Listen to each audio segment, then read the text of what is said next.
Welcome to Tidy Nest. අද මම කියන්න යන්නේ කොහොමද පහසුවෙන් සොයාගන්න පුළුවන් අමුද්‍රව්‍ය භාවිතයෙන් මුළු ගෙදරම සුවඳ කරන එයා ෆ්‍රෙෂ්නර් එකක් හදාගන්න කියලා. මුලින්ම අපි බලමු අවශ්‍ය ද්‍රව්‍ය. දෙහි ගෙඩියක්, කුරුඳු පොතු කිහිපයක්, කරාබු නැටි මේස හැඳි එකක්. මුලින්ම දෙහි ගෙඩිය මේ ආකාරයට සිහින්ව කපා ගන්න.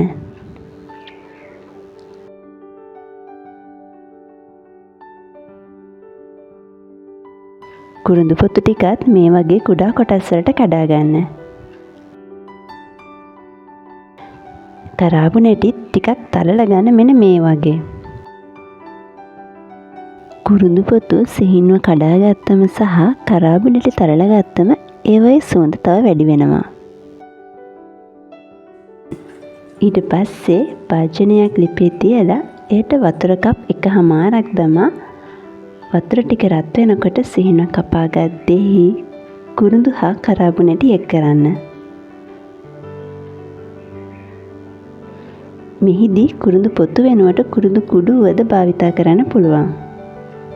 දැන් මේ සියල්ලම නටන වතුරේ විනාඩි 2ක් තම්බා ලිප ඕෆ් කරලා නිවෙන්න තියන්න.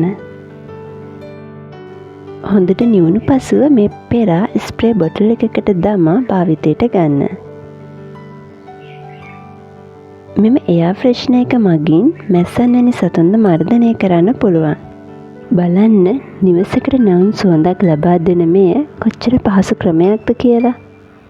මේ වගේ අඩු වියදමින් ස්වභාවික අමුද්‍රව්‍ය භාවිතයෙන් හදන මේ එයා ෆ්‍රෙෂ්නර් එක ඔබත් හදලා බලන්න. මේ වීඩියෝ එකට කැමති නම් ලයික් කරලා ෂෙයා කරන්න අමතක කරන්න එපා. තවත් මේ වගේ වියදම් අඩු කරන ටිප්ස් දැනගන්න Tidy Nest channel එක subscribe කරලා තියාගන්න.